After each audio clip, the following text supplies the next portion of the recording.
estamos hablando de él, que nació en el año 1938 en Salustiano Zavalía, provincia de Buenos Aires. Comenzó a trabajar a los 12 años. En Fiat inició su actividad gremial. Fue tesorero de la UOM desde la recuperación de los sindicatos en el año 1983, integrante de la CGT y de las 62 organizaciones peronistas, el brazo político del sindicalismo. Fue diputado nacional durante el periodo 1987-91, ocupando la vicepresidencia del bloque. Referente del Partido Justicialista de la provincia de Buenos Aires, nominado como integrante de su junta electoral. Además, desde 1995 a 2015 fue intendente de 3 de febrero. Gracias, Elizabeth. Y quiero comentarle a los oyentes y a los compañeros del equipo y también a Hugo Curto, que cuando uno busca en las páginas, porque tiene ideología Google, primero no se le da importancia o se destaca muy poco la historia sindical de Hugo Curto, se hace más hincapié en lo político y en lo político en las derrotas de Hugo Curto y no en la historia principal y fundamental del trabajo del aporte del movimiento obrero a la política del movimiento nacional. Hugo Curto, muy buenos días. Aquí y el Omar Plaín y Carlos Vila los saludamos. ¿Qué decís, Omar, querido? Buenos días. ¿Qué dicen, compañeros? Hugo, ¿Cómo andan?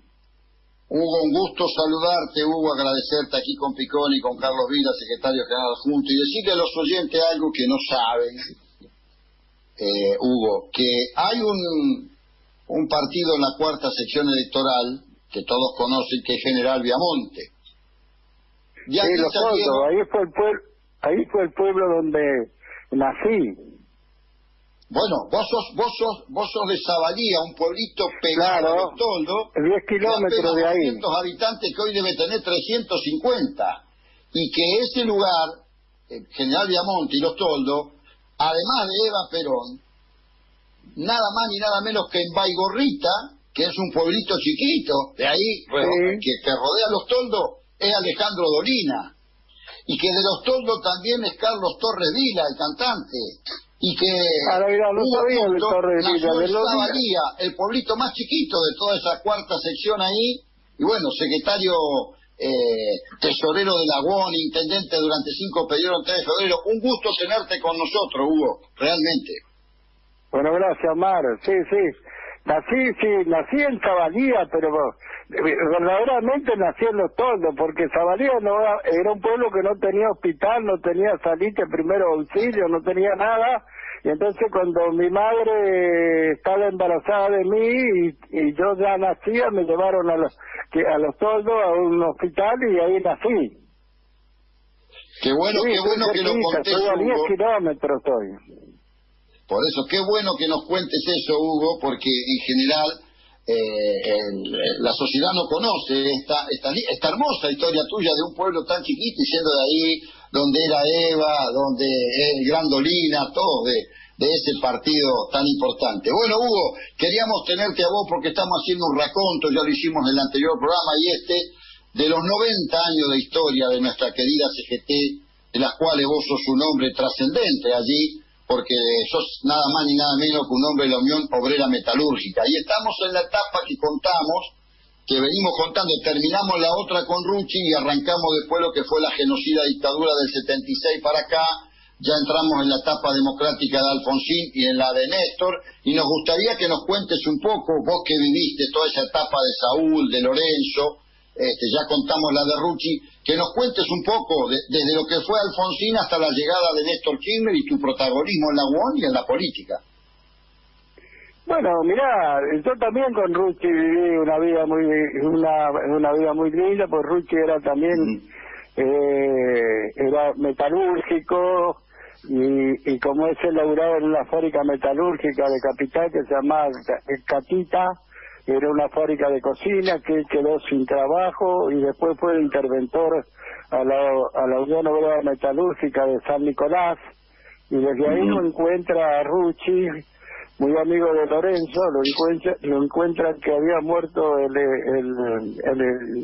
secretario general de San Nicolás, y bueno, y de Rucci lo mandan como interventor ahí, y ahí hace toda la historia del movimiento obrero. Yo ya más allá de la política, yo nací dirigente sindical, porque toda mi carrera política fue sindical, la gran parte. Yo empecé a los 18 años en una fábrica textil, acá a los 12 años, en una fábrica textil, acá en Villarín, entre Rodríguez Peña y Uriburu. Ahí trabajé de canillero. Estuve hasta que me tocó el servicio militar, quiere decir, me tocó el servicio militar en el 58, en cuanto asumió Frondizi, que también era un pibe, yo que era militante, muy militante, porque nací en una casa peronista, porque militaba. En aquel entonces se daba mucho la pelea Bandor-Frondizi. A pesar de estar yo en un gremio textil, yo era más adicto a Bandor que a Frondizi. Y bueno, y también en esa lucha yo trabajé mucho, yo estuve mucho, yo me iba a los plenarios siendo muy chiquito, tenía 14, 15 años, y me metí en los plenarios donde hablaban estos dirigentes sindicales, estos grandes dirigentes, y ahí aprendí mucho. Y bueno, la primera fábrica que trabajé fue en esa de textil, que entré a los 13 años. Me fui a los 20 porque hice el servicio militar, pero esos años que estuve en esa fábrica aprendí mucho de una persona que era un gallego que había venido a la Argentina, que se llamaba Juan Manuel Rodríguez, una persona que me quería mucho y que era muy fanático del peronismo. Él fue que me enseñó muchas cosas. Y el día 16 de septiembre de 1955, la segunda revolución a Perón, ¿no es cierto?, para un camión en la puerta de la fábrica y nos sube a todos. Yo era un pibe, 17 años tenía, y nos lleva a la CGT, y en la CGT se encontraba una gran cantidad de gente, y la gente pedía por Perón, y aparece un militar que decían que era Franky Lucero, que era jefe de acatamiento de Campo de Mayo, que agarró el micrófono y habló y dijo que Perón se había embarcado en la cañonera paraguaya, que no quería derramar más sangre argentina, pero que le pedía a la gente que se vaya a su casa en paz, que él iba a volver nuevamente a ser presidente de los argentinos.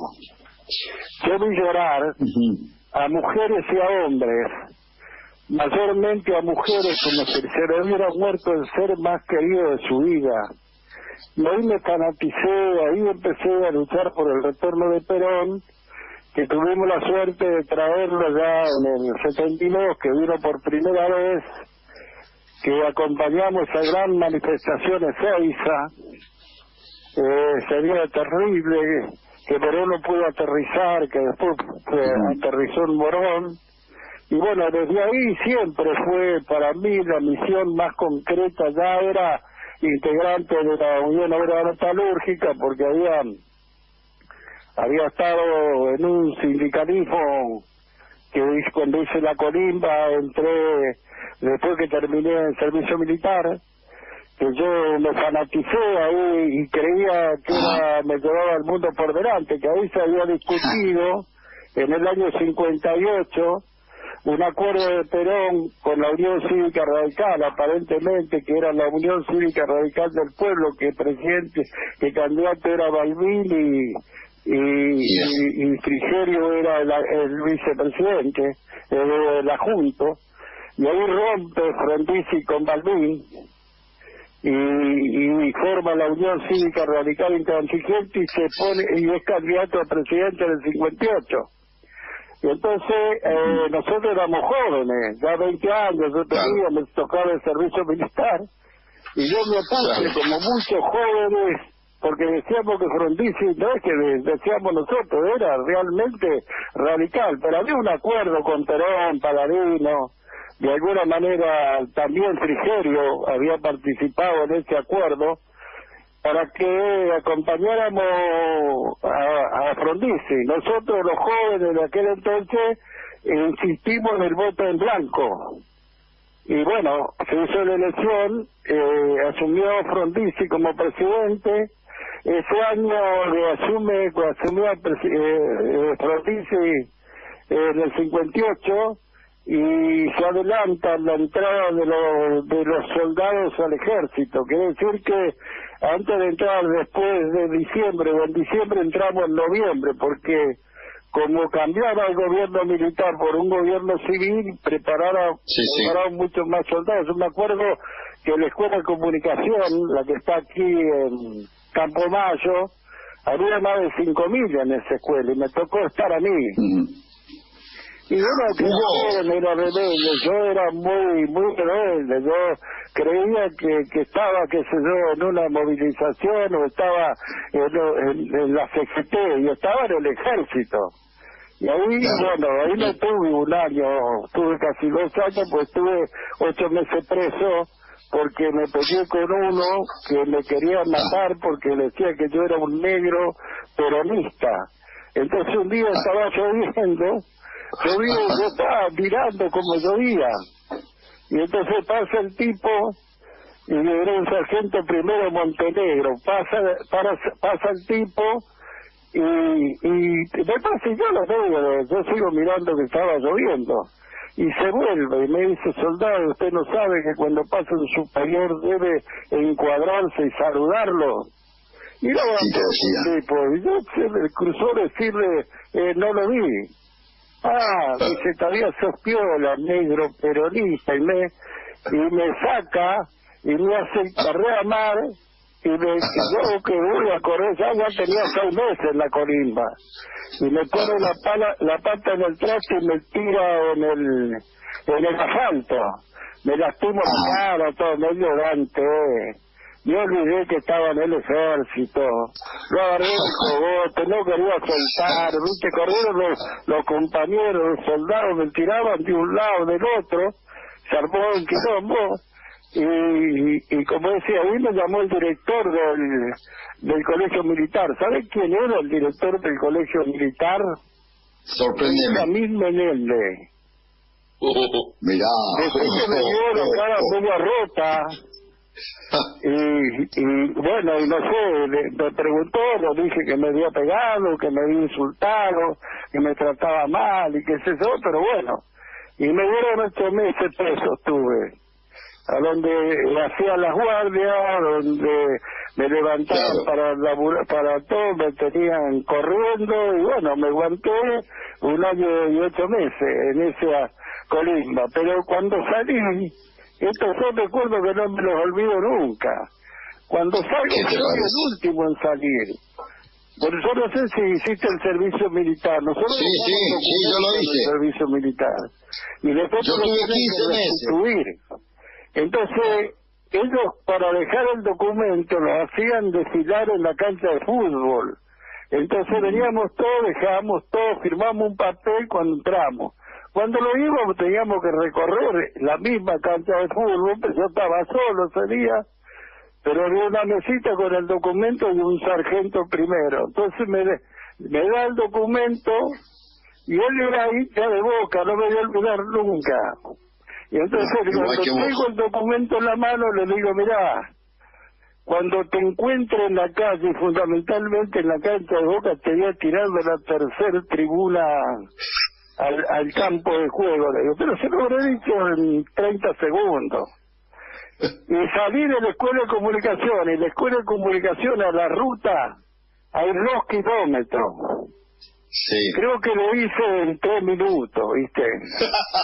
Me pasaba, salí rajando, nunca más lo vi, nunca más. Te quiero decir de cuánto había tenido el odio de cómo me habían tratado en un servicio militar que íbamos a servir a la patria por el solo hecho de yo tener una ideología política, por decir que soy peronista, no lo negaba y le decía a todos que era peronista y que Perón iba a volver, que votó un gobierno radical, que sé yo, y bueno, así fue. Frondizi traicionó lo que había acordado con Perón y terminó yéndose en el 62. que después lo reemplaza Guido, que era legislador provisional del Senado, y después dan elecciones, porque el enemigo que tenía Perón de los radicales sabía era Balbín, y Balbín ese día se presenta también en elecciones y gana Frondizi. Y después se presenta nuevamente con el lío y gana los votos en blanco. Me acuerdo que fue en el 64 que el lío ganó con el 22% de los votos, que en el 66 viene la revolución de Onganía. Es decir, todo una especie, bueno, todo mi trabajo fue en el movimiento obrero. Yo trabajaba en la CIAL, como te digo. Después me tocó la Colimba, después de la Colimba me dan la oportunidad de entrar en FIA, y ahí en FIA ya me dediqué directamente a lo gremial. Ya venía de estar con Rodríguez en la CIAL siendo un colaborador de la comisión directiva, y después después ya en FIA, cuando entré en FIA ya fui cambiando, porque nosotros entramos en FIA con una fábrica que tenía 4 sindicatos, no sé si te acordás, Omar, que tenía una fábrica acá, 2 fábricas en Córdoba, y todas tenían un sindicato. La de Córdoba era Citran y Citrafi, y nosotros éramos Citrafi. Y nosotros luchamos para que esto vuelva nosotros queríamos un gremio que tuviera convenio nacional, porque uno de los grandes problemas de estas fábricas, que tenían grandes cantidad de gente y un gran poder económico, era de que la mayoría de los compañeros que perdían los puestos de trabajo eran por las discusiones de las convenciones colectivas de trabajo. Es decir, cuando vos discutías un convenio, o agarrabas lo que la fábrica te ofrecía, y si peleabas y hacías paro, o perdías compañeros. Y eso fue la lucha que pudimos cristalizarlo. Tuve la suerte de ver a Bandor, de conocerlo, de hablar con él. Lorenzo me llevó un día para hablar con él me propuso algunas modificaciones para hacer, porque en la fábrica había mucha gente que era muy grande, y que esa gente grande tenía pasos sindicales que no eran muy buenos para la gente. Entonces había que raliarlos para hacer un trabajo, para poder de alguna manera pasarnos a uno de los gremios nacionales. La disputa era con ESMATA. Y bueno, con ESMATA pudimos congeniar, peleamos con ESMATA. Nosotros, la discusión mía era la UOM, porque tenía un convenio nacional y que discutía no solamente de la paritaria del salario, sino las condiciones generales de trabajo, que hacen también a un gran beneficio de los trabajadores. Y esto nos dio la suerte de que, que hicimos asamblea y todo, decidimos pasarlo a la UOM, pero recién lo pudimos cristalizar cuando del gobierno de Perón, Isabelita, cuando gana la fórmula de Perón, que primero gana la fórmula de Solano Lima, y que poder, ¿te acuerdas? En esa, y después que renuncia, y está la elección de Perón y Isabelita, que sacan el 61% de los votos. Y en esa elección el Ministerio de Trabajo nos da la posibilidad. Te quiero hacer una consulta. Sabes que estamos en tiempo de radio. El secretario general adjunto de nuestro gremio, Carlos Vila, seguramente te va a hacer alguna pregunta relacionada a tu historia dentro de la UOM. Carlos, a ver si... Sí, Hugo, ¿cómo te va? Encantado de hablar contigo. Bien, querido. Primero, te quiero hacer un agradecimiento, porque toda tu época de intendente de Caseros, fuiste uno de los intendentes que respetó mucho a los trabajadores canillitas. Casi no tuvimos problemas estando vos como intendente. Tenemos un amigo en común, tanto Omar como yo, y es amigo tuyo también, el compañero Rufo. Y bueno, agradecerte primero esa actitud que tuviste con los canillitas. Y ahora te voy a hacer una pregunta, que vos fuiste un participante bastante activo de todos los últimos años que estás nombrando, desde que empezaste muy de pibe. Con la democracia del año 83, vos fuiste diputado en el 91, creo. En el 83 teníamos 30... En el 97. En el 87. En el 91, ¿sabés cuánto? En el 83, ¿sabés cuántos diputados teníamos el movimiento obrero? 32. En el 85, 30. En el 87, 25. En el 89, 20 diputados y así sucesivamente. Mi pregunta es la que te quiero decir. ¿Nos falta el movimiento obrero una unidad y una concepción para un proyecto de poder? Porque ya no está Perón, lamentablemente. Somos todos peronistas, pero Perón no está. Y estamos muy divididos. Nos juntamos cuando el adversario es muy poderoso, nos juntamos cuando el neoliberalismo avanza, pero nos tenemos que juntar más para armar un proyecto de los propios trabajadores, que nos escuchen los que gobiernan. Entonces yo te pregunto, vos que tuviste al mando de una intendencia durante 24 años, llegaste a la gestión, te pregunto si el movimiento obrero no debería tener ya a esta altura un proyecto político propio dentro del marco del peronismo, ¿no?